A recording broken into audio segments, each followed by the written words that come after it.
I was extremely excited.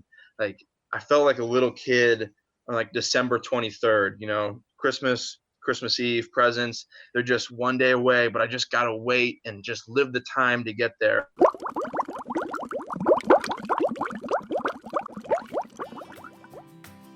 Welcome to Champions Mojo Weekly Podcast, where your hosts Kelly Pallas and Maria Parker share with you what it takes to be a champion. Kelly is a former Division I head swim coach, Olympic trials qualifier, and holds Masters World and National swimming records. And Maria holds world records in endurance cycling and was the overall women's winner of the world's toughest bike race Across America. They'll be sharing their personal stories and wisdom, along with interviewing other champions to give you the tools you need for becoming a true champion in your own life. And now, your host, Kelly Pallas. Hello, friends. Welcome to the Champions Mojo podcast. And as usual, I am co-hosting with Maria Parker. Hello, Maria. Hello, Kelly. Maria, do we have a gold medal show for our listeners today?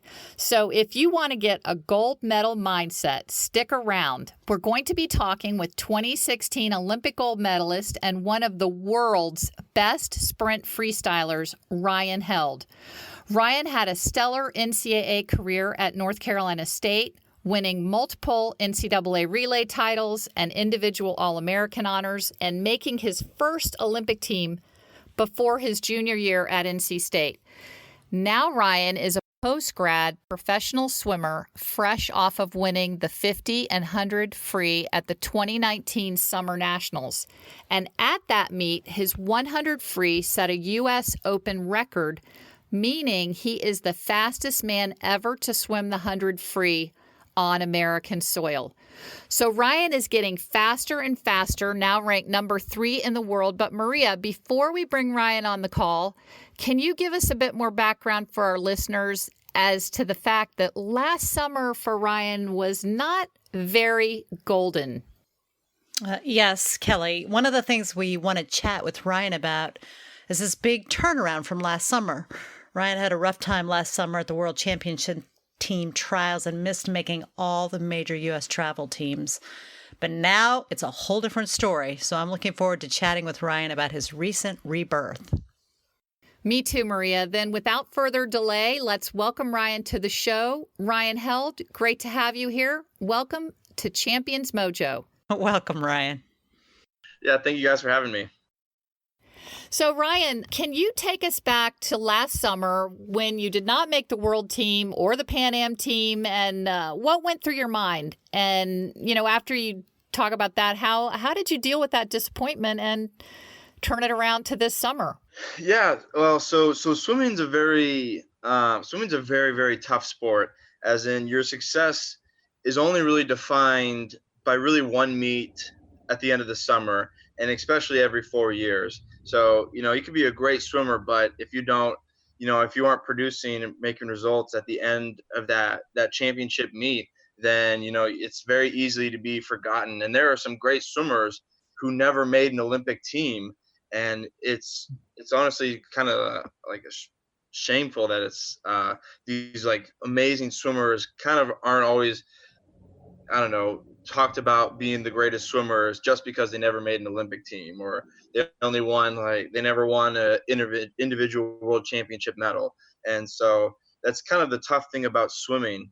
And so after last summer, where I didn't make the Pan American Games or the world championship team, I was actually I was very bummed, just because I felt like I disappointed a lot of people. I had these big high aspirations because I was coming off a good 2017 World University Games, and I really thought, I don't know if I was questioning, but I guess there was a little bit of just like, do I want to swim? Should I keep swimming? I don't know.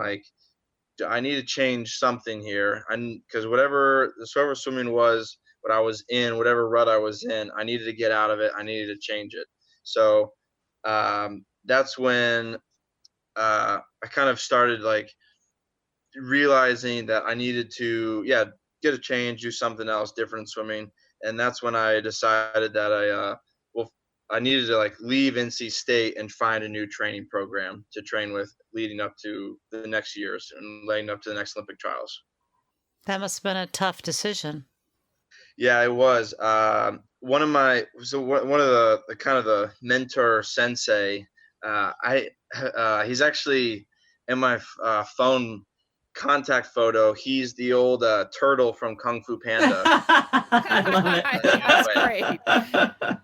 Because he was so wise, and it was our diving coach, Yaya Rodman. And I was talking to him like, oh man, because I didn't want to talk to a swim coach because obviously they wanted me to like, I mean, they believe I should stay at NC State, and so I needed to talk to someone neutral, but I needed to talk to someone who like would care about me and my decision. So Yaya was the one to talk to, and he brought it into like a really cool perspective. He's like, you've got two options: you stay or you leave. And then those two options, there's going to be two outcomes. It's going to be you go fast because you left, or you go fast because you stayed, and then or you go slow because you left, or you go slow because you stayed. And he was like, this big decision is like a black hole, and you're walking towards it, and now you're like ready to knock on the front door of this black hole, but you can't see what's beyond it, but you only know the history behind you. So you have to, like, I don't know, just kind of have to take a leap of faith, and whatever you do, fully commit to that decision, and then just don't look back after the black hole. And you did. What was the choice like? What made you go to Indiana? So I looked at a few other places. I looked at Team Elite in San Diego, and then I thought about maybe like switching coaches from Bobby Genturo, who's my main sprint coach at NC State, to Braden Holloway, who is the mid-distance kind of 100-stroke coach at NC State. And I thought about maybe switching to him. And then there was Coley Stickles, who was the sprint coach at the University of Indiana. So it was a pretty tough decision. But what I really enjoyed about Coley is that so I guess the main reason why I had to leave NC State, let me talk about that first, was because I've been there for 5 years, and I was almost getting too good at the system. I could beat the coaches in the system and working hard. Aha! Oh, I love that. Sorry, go ahead. No worries. I knew where I could give 95, 90, 85% instead of 100, and I knew the coaches wouldn't know the difference.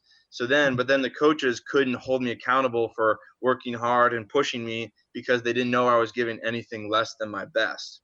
So then I was starting to swim slow in this negative feedback cycle. So that's when I went to Coley, and Coley is like a no-nonsense guy. I've been with him for maybe like 4 or 5 months, and I've maybe gotten 1 or 2 compliments about my swimming. Everything else is like, you need to do this right, you're doing this wrong, you need to work, you need to hold this time, whatever, too slow, you need to keep going. And it's that kind of like, oh man, I want to be the best ever. Like I gotta be the best ever. That's really pushing me with Coley. That's really interesting. So was it the change up, or was it a recommitment on your part, or a combination? I think it was a little bit of both. Because when I was at NC State, I was just I don't know, my mind was all kind of muddied, and I was like, swimming, I don't know, like just kind of, I don't know, monotonous. But then when I got to Coley, it was like so Coley and NC State are very similar. They have the same principles but just different execution. So it was just a little bit of that switch that really like kind of re-sparked this whole new enthusiasm with me in swimming, that I really I started to enjoy swimming again. I started to enjoy sprinting, racing, all that, just the kind of the grind of being better. I'm so impressed with your insightfulness as, a rather young man, that you would be that insightful. Obviously, not hitting your goals at the, last summer made you reevaluate everything. But do you do something? Do you journal? Do you meditate? What really, like, it's so deep for you to say that you knew that you were only giving 90 to 95%, but the coaches didn't. So that's such integrity. Did you figure that out looking back, or did you know it at the time, Ryan? No, I knew it at the time. I knew, And I knew at the time because I would come home from practices, and I'd be mad that like I just didn't even try. And I was just mad at myself, I love mad it. at my swimming and everything. So you lost self-respect and you've gotten it back, it sounds like. So how did you get to that though? I mean, what was it? Just like I said, do you journal? Do you breathe? Do you think? What is your process for that? Yeah, it's a good question. So I find my moments of zen right where I lived in Raleigh by North Carolina State. There's the J.C. Ralston Arboretum, which is this big flower garden, but it has kind of sculptures, art in there.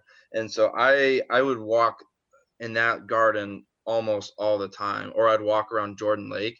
I don't know, just walking in nature, kind of being like, I don't know, kind of going like social media dry, phone dry, just kind of leaving in the car and just taking a loop around the lake or something, just to have no other distractions but myself, but just being present with me, and then just kind of think about everything with no other distractions. And that's kind of where I find my moments of zen and most clear mind.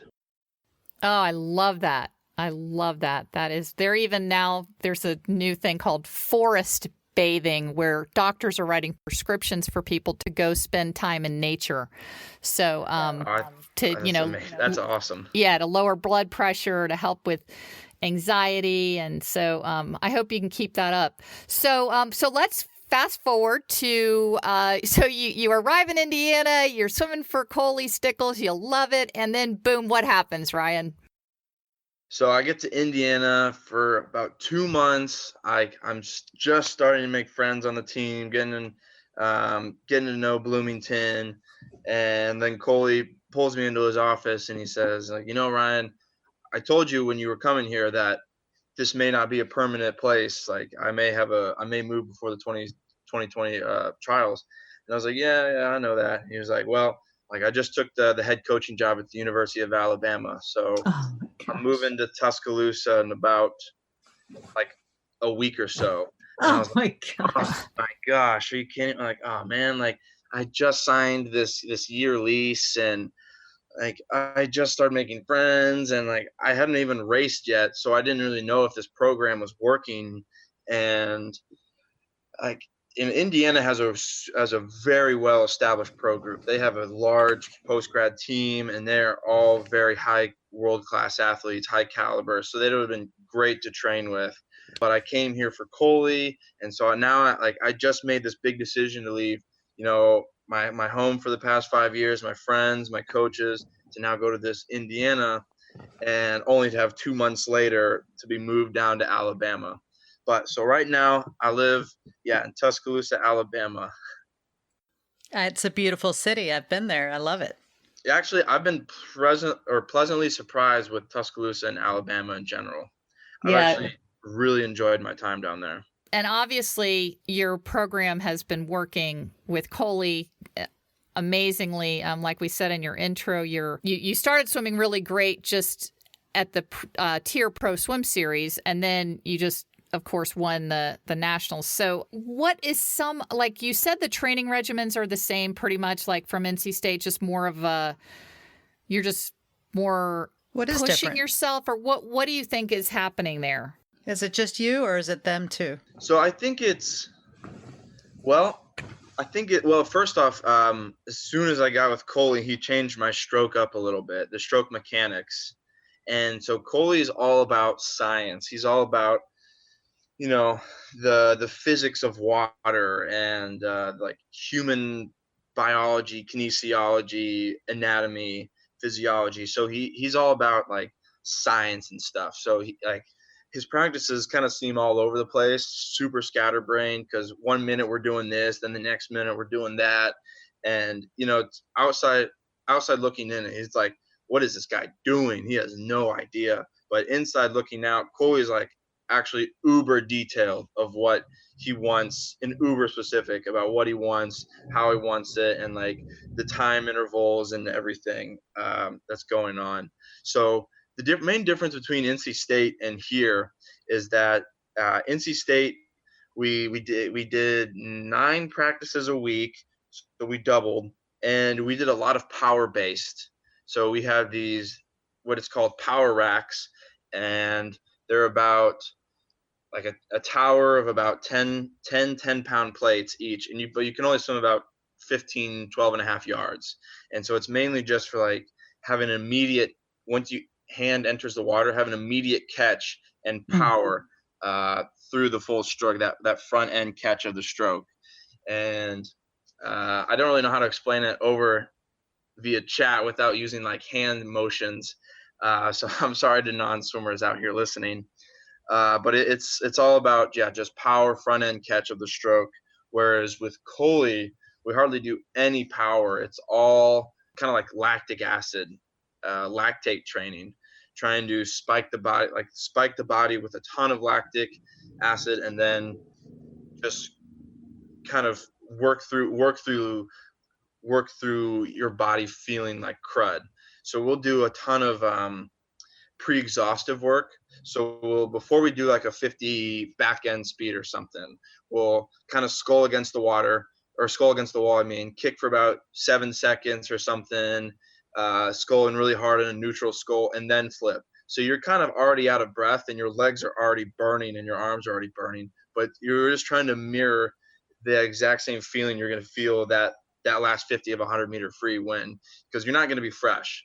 The point of doing back ends while you're fresh makes no sense, because you're going to be tired. And if you do them fresh, then you're going to have this false confidence that, wow, yeah, I can do all these times. I can do like a 50-meter free back end on like 24 or whatnot. Like, oh, that's awesome. But in reality, you're not going to be feeling that way. Like the best, I don't even know, probably come back in 25, 26. So. Wow, that just makes me exhausted just thinking of that drill right there. Helicoptering up a little bit, Ryan, it sounds like you really trust your coach. Yeah, I definitely do. Coley and I have this awesome, great relationship. You know, we kind of joke and we kid with each other, but when it comes down to working for it, I'm ready to go. He's ready to go. And he's super unconventional in some things, like the way. So like one time he came up to me and he was like, "Hey, whatever you do, like don't eat strawberries anymore." And I was like, "What? Like strawberries? Like what do you mean? Like strawberries are like a fruit, like good, I don't know, good source of fiber, whatnot." And he's like, "No, don't do it." He's like, "Tom Brady doesn't eat strawberries." So and I said, I was like, "Is this like something you read in like sports science or something, or just because Tom Brady's like, no, Tom Brady's a good athlete and he doesn't eat strawberries." So neither. Sorry to the strawberry growers who are listening. That's funny. That's a great story.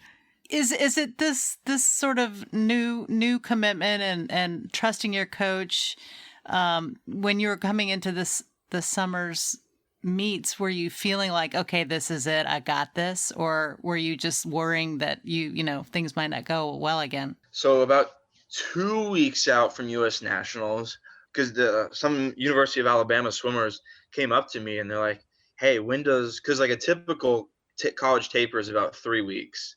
3 weeks, you start cutting out weights, the yardage comes down, but the intensity remains high. And then 2 weeks out, still no weights, dry land's coming down a lot, yardage is even coming down more, but intensity is still, so the amount of yardage goes down, but the same amount of yardage of intensity is still the same. So instead of doing 5,000 with 2,000 of it being threshold or better or something, in week 2 it might be like 42,000, but only 2,000 of it is threshold or whatnot. So that like the yardage goes down, but the intensity stays high. And so going back to my story is some of the University of Alabama swimmers came up to me and they're like, "Hey, like how does Coley's taper work?" And because it just seems a little different than other coaches. And I was like, honestly, guys, I've never even tapered with Coley, so I have no idea how this is going to work or how this is going to play out. So for a little bit, I was pretty nervous, like, oh man, I don't know. Like this is a big summer coming up. Like, this could be my summer to get some funding from FINA for being in the top 12, going into Olympic year. Like I was kind of just pacing back and forth in my mind. And then about a week out, when the legs start to become fresh because they're not being, buried with weights and kicking and all the like other hard workouts. So the legs start to become fresh, and I was starting to hit really fast times in practice. And Colby was like, "Yeah, okay, you're ready to go. You're ready to go this week."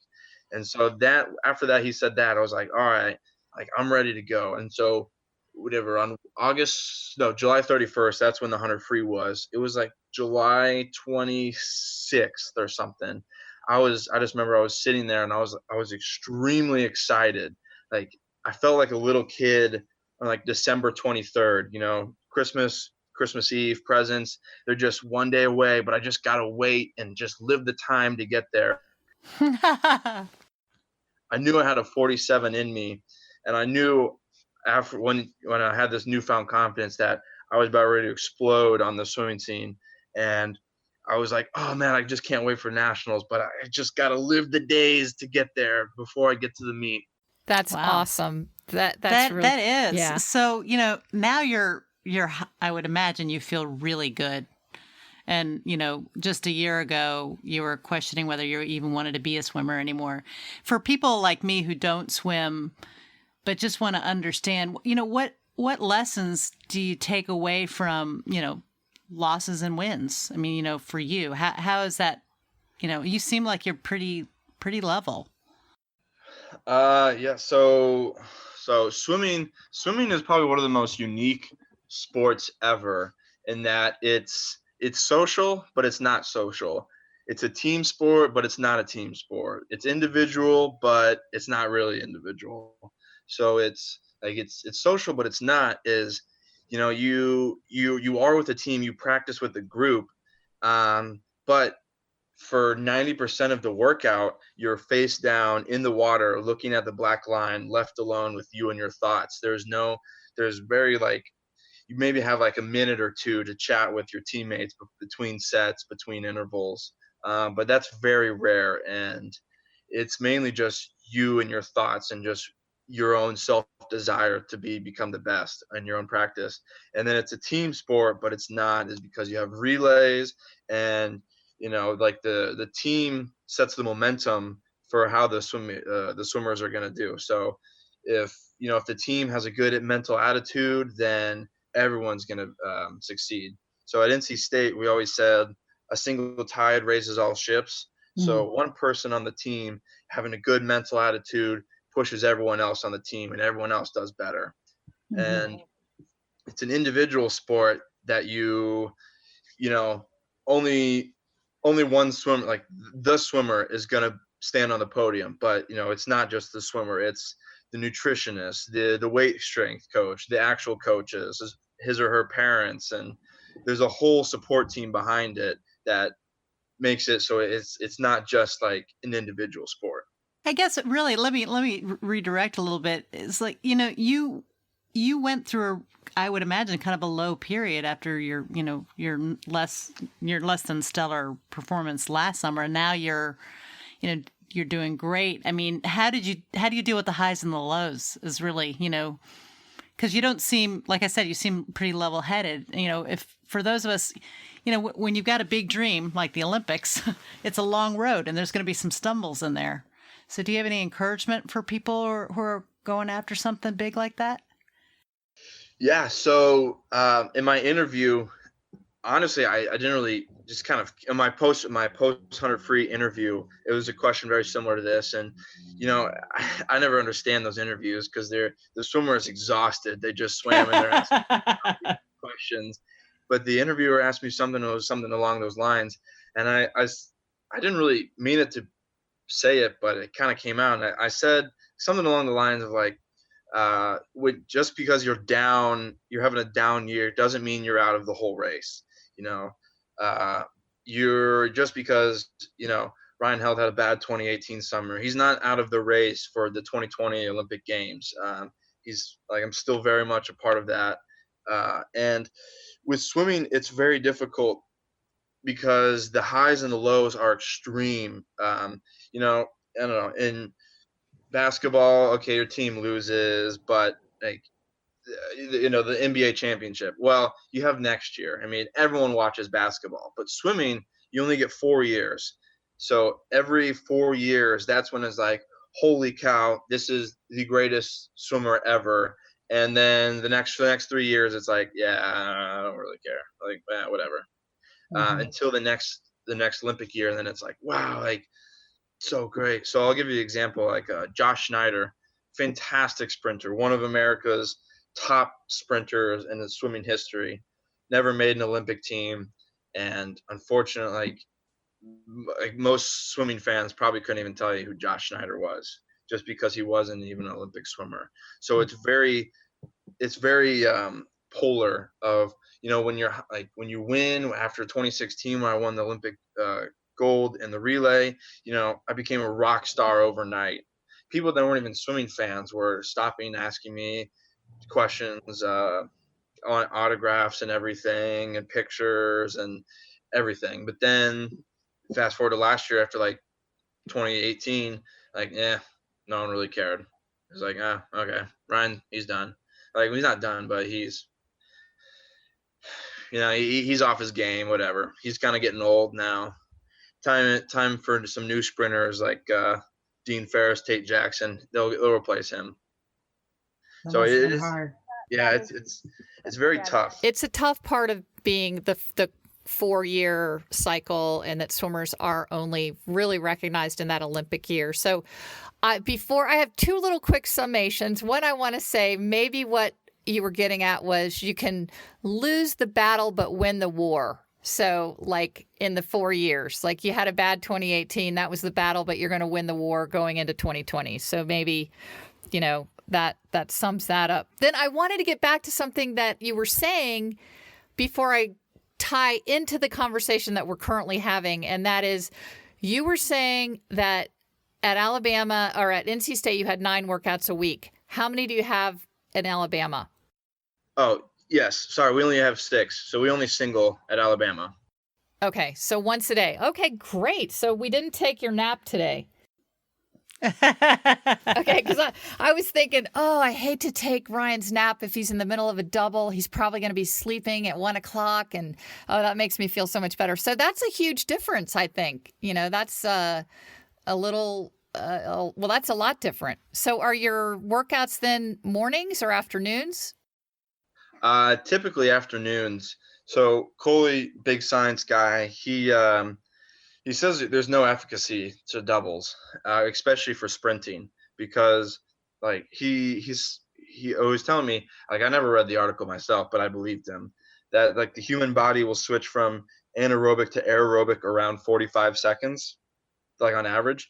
And so short course yards, that's all aerobic, that's 41 seconds. For long course 100, that's just barely over the threshold. So maybe you need a little aerobic training capacity, but for the most part, it's all like anaerobic training that we do. That is I think that's very cutting edge, and it sounds a lot similar to what Michael Andrew does, which is USRPT, and I think they're only doing one a days mostly, maybe not, but certainly a little more scientific, and he's one of the top 50 freestylers who I know you compete against. I just believe the sport of swimming is now starting to get into the science realm. So for the longest time,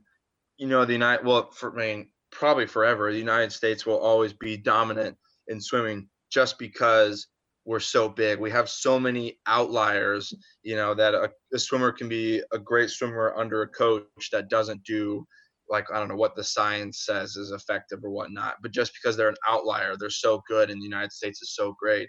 But countries like, so a great example of this is the Netherlands. Sorry, I was going to say the Dutch, but the Netherlands. So That is the Dutch. You had it right. Yeah. But I was trying to, that wasn't their country's name. And Right. Oh, that's good. Mine, yeah. So they're a super small country, but they have some of the best sprinters in the world. And it's not because they have just this super concentrated, random concentration of outliers. It's because they are very science driven. They have like the Institute of Science of the Netherlands and Amsterdam and Eindhoven, and their weight room is called the Metal Factory, medal, and it's Mhm. all about science, force plates, just using the best for just human physiology to be the absolute best they can be. And I think that a lot of and sorry to go back to the United States, is like the United States doesn't like to, I don't know, use this science, I feel like, at times, because it's like, well, why fix something that's not broken? Like, the United States will always produce swimmers that are at the top of the world level, because it's just, I don't know, it's just outliers. They're random. They're kind of diamonds in the rough. And if you try to like tell other swim coaches about this, it's like, well, no, that's going against the social norm. So like one thing that it took me a while, and I always push back about Coley, but is Coley is like, don't warm down. He's like, there's no efficacy for warming down.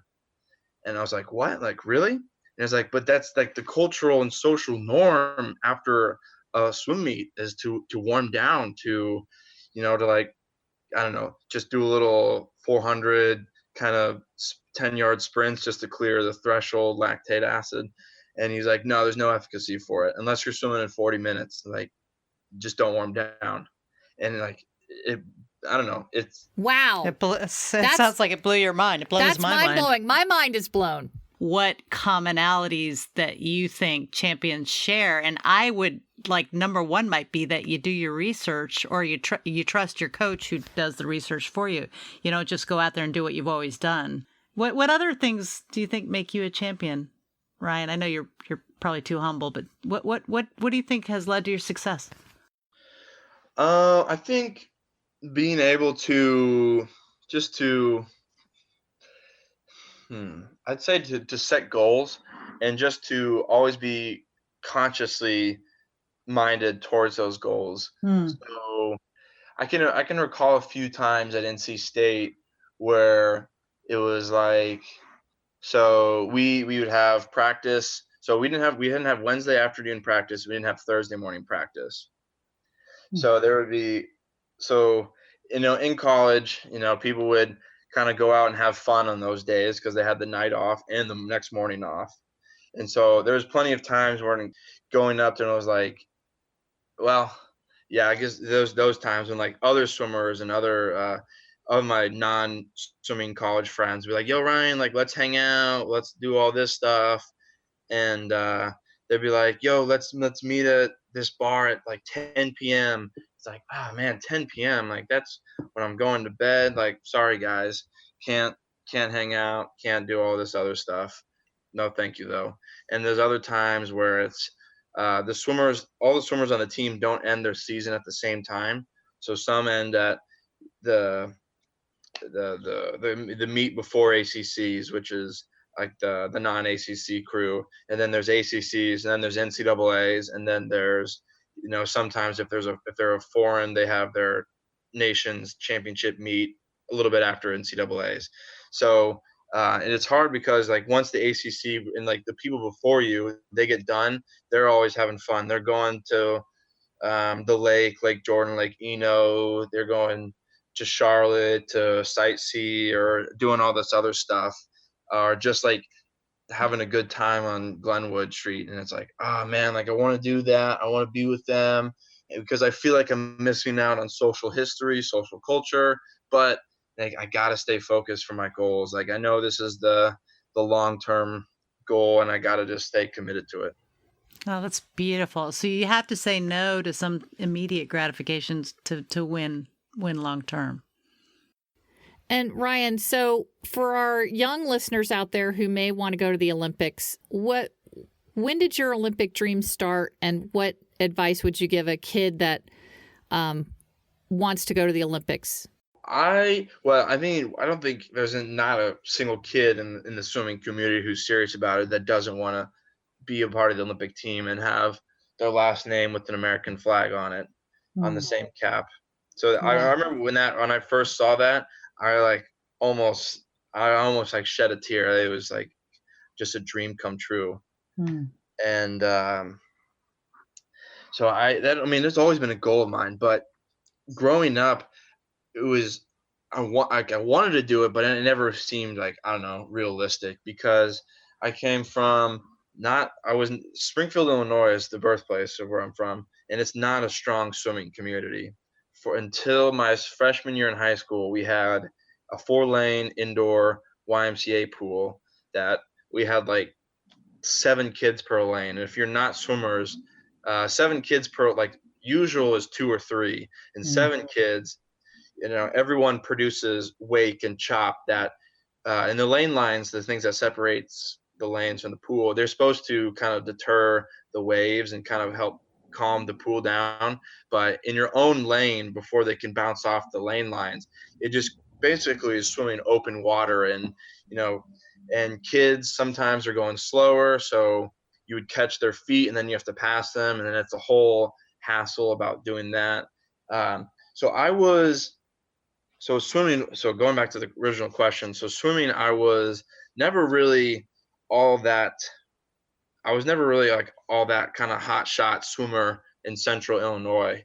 I was good, but I wasn't never like the swimmer until about my 7th grade, when I broke my leg playing indoor soccer. And so I said no to all the other contact sports. I didn't like running.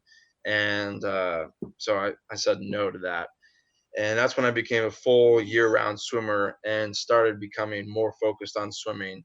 And because of that, I got decent in high school, or not decent, I guess. I was good for Illinois. I won the state championship. That's decent. Yeah. And I thankfully got recruited by NC State to come there. And so for non-swimmers, so the NCAA and pretty much any high school competition, in most pools you'll see in the United States, are 25 yards, whereas the Olympics are swum in a 50-meter pool. So in Springfield, we only had 2 50-meter pools. One was owned by the Park District, and then the other one was on the other side of the town where the YMCA was, where I grew up swimming. And so, I should also add the fact that after my freshman year, we got an 8-lane 25-yard pool for the Spy swim team, which was the team I swam for. So we got more resources, and that's kind of how we got better too, is more pool space, more lane space. It allowed everyone just to kind of blossom and grow. But anyways, going back to their story, on the other side of town from where the Y was located was another 50-meter pool, but it was super old and it was kind of junky, and the pipes would break or something. So then that pool would close. So then we never really had a 50-meter pool consistently. So long course training was never a big priority or strength of mine. And so thankfully, when I got to NC State, we focused on long course all the time. And I really developed my long course. So I think like my first meet with NC State, when it was long course, like I dropped like a combined like 17 seconds or something. Wow.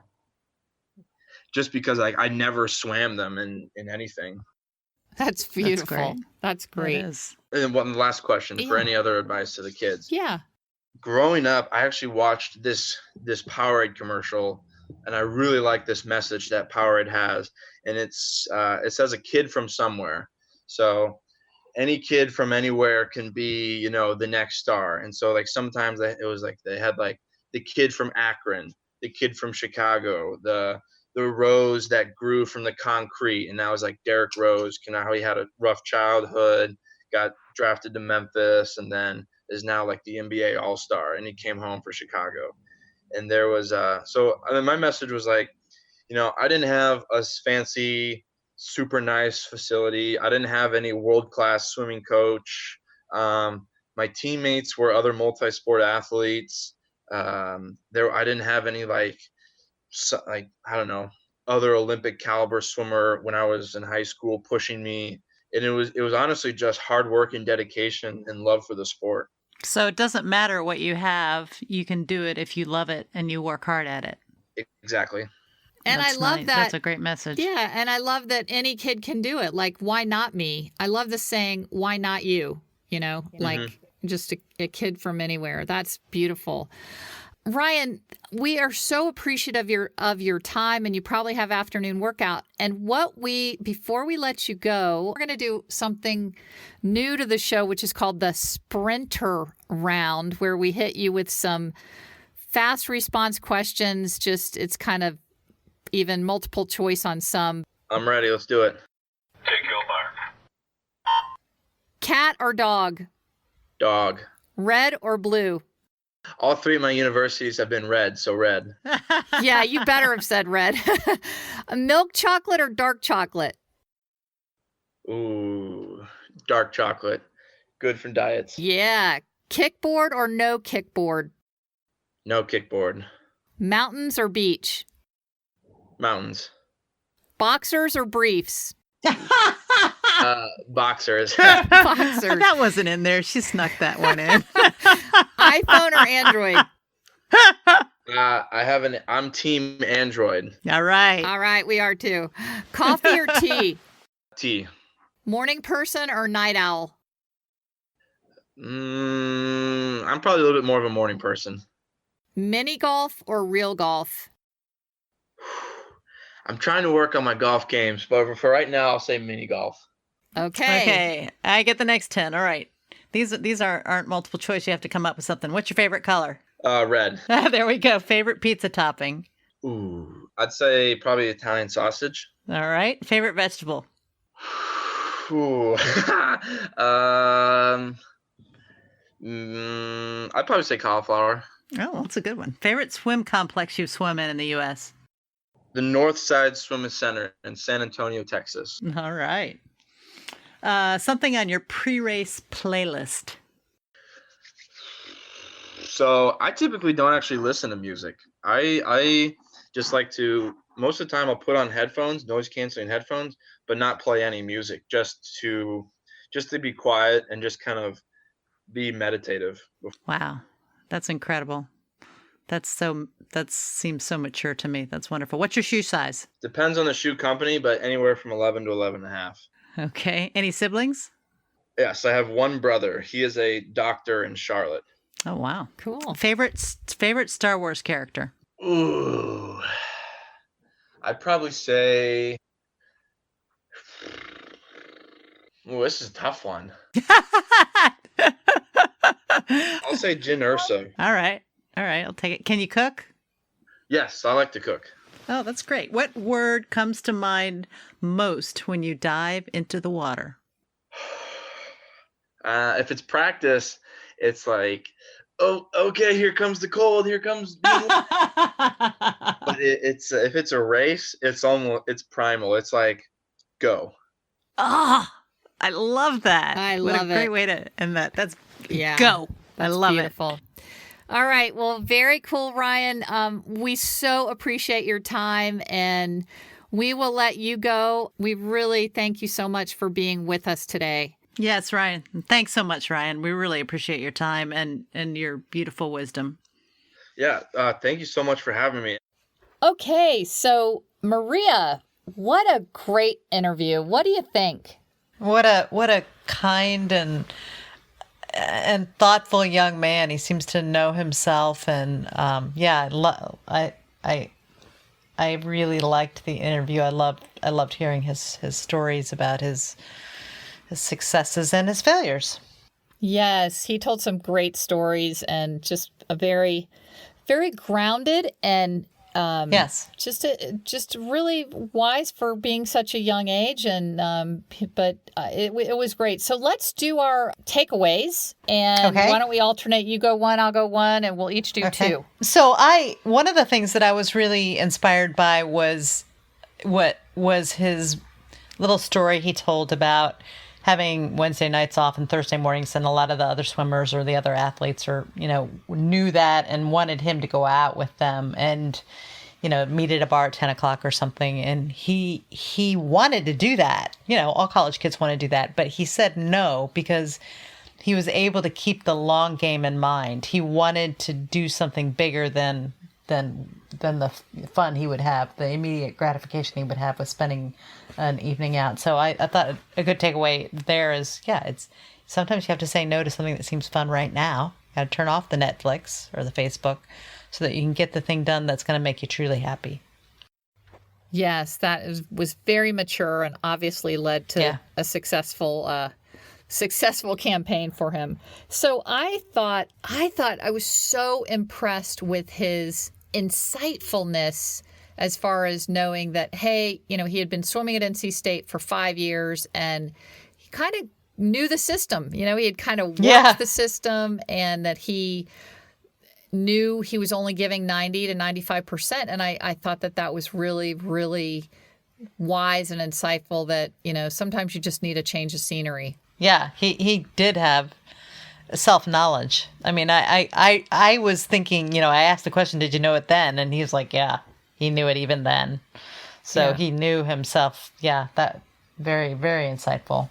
Yeah, the other thing that I found really impressive, and I think rare, not among the champions that we interviewed, but in life in general, is when you have a big defeat. He had a bad summer last summer, and he, as you pointed out, he already had his Olympic gold medal. He'd already had lots and lots of success in swimming, and he toyed with the idea of not swimming anymore, but yet he knew he had more, and he went back after it, and he made the changes he needed to make to go after something more. I think that takes great courage, great energy, to say, okay, it's not over for me yet. I'm really going to give it another try. I respect the heck out of that.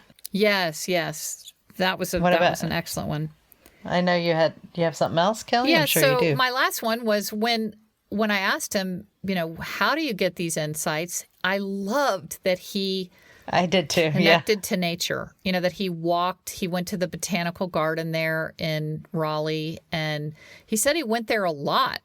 So I think, that is a really valuable thing that we can all do, which is going to lead me into our action items. And my action item, which anybody can do with me or not, is my action item is going to be to get in nature and really do that forest bathing. Or you don't even have to be in a forest. They say if you just around nature, flowers, trees, you can even go to one tree. We can put a reference in the show notes to forest bathing, but it really does lower your blood pressure, lower anxiety. So I'm going to try to make sure I'm forest bathing, or at least getting in nature at least 3 times a week. How about you, Maria? What are you going to do? Oh, I love that. I was just talking to a friend yesterday about this, how important and sacred the earth is and nature is, and it connects us with the divine. And, so that's a great takeaway. My takeaway, I think, or my action item for me is going to be what Ryan talked about saying no to the immediate, to go toward that bigger, longer goal. I think, you have said, I love you exercise your discipline muscle. Yeah. And I love that. I think about that a lot. Ryan was exercising his discipline muscle, but what Ryan was doing was thinking about the far away thing. And I think that sometimes we forget. So my action item is going to be to, when I'm, especially at night, when I can tend to be less disciplined, and we all are, and when we're tired at night, to exercise my long game, which is that I want to feel good tomorrow. So I'm going to get myself in the bed, and I'm not going to be lazy about doing all the things I have to do before I get to bed. Like sometimes I can be too lazy to get ready for bed. So my action item is going to be to do the things that I need to do to get in bed before I'm too tired to do them. Maria, that is a great one. And I told you I did not sleep very well last night. And that's a great one, because if you can be disciplined to, turn off the TV, to quiet yourself down before you go to bed. That is a really good one. I love it. Yeah. So I'm going to join you in your action item too, and I'm sure you can join me in mine, getting into the nature. It's easy for me. I live in a beautiful place where it's easy to go outside and be connected. Wonderful. Okay, well, that is going to be a wrap for another show of Champions Mojo. So we really appreciate everyone spending time with us. We look forward to talking with you next week. Yeah, thanks so much. See you next week. Bye. Bye. This week's quote of the week comes to us from Jack Cornfield. When we get too caught up in the busyness of the world, we lose connection with one another and ourselves. We are so grateful that you spent this time with us today, and we hope that you heard something that inspired, motivated, and educated you. Signing off for myself and my champion co-host, Maria Parker. We hope you'll join us again soon, and we know you can be a champion. Thank you for listening, and please see below for a copy of the show notes for any links or important information that we've referenced here. You've been listening to the Champions Mojo podcast, designed to make you feel inspired, motivated, and educated. Subscribe to the podcast on iTunes, Spotify, and Google Play. Also visit championsmojo.com to learn more.